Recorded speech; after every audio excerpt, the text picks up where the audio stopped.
Scripture teaches us that the main commandment Jesus wanted to leave behind was love God with all your heart, all your mind, all your soul, and love your neighbor as you love yourself.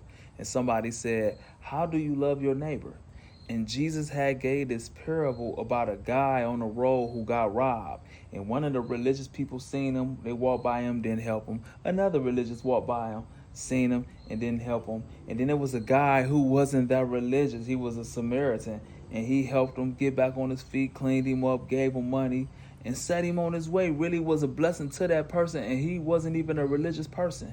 Now, we know in our own life, you might see somebody broke down, somebody hurt, somebody begging, somebody who need helping hand.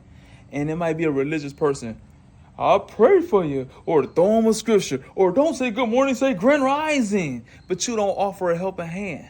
And then you might take a person who a career criminal, who might give that person their last, put that person back on their feet, take that person in and be a blessing to them.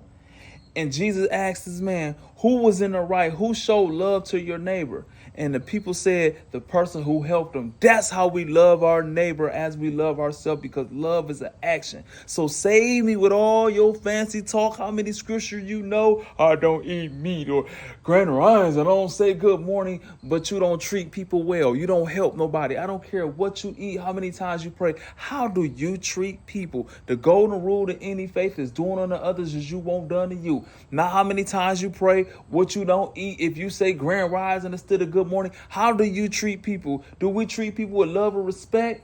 Do we treat people the way we want to be treated? Or are we going to sit there and Bible thump and let everybody know how smart and how good we are? And so how do we treat people is what God really care about for real.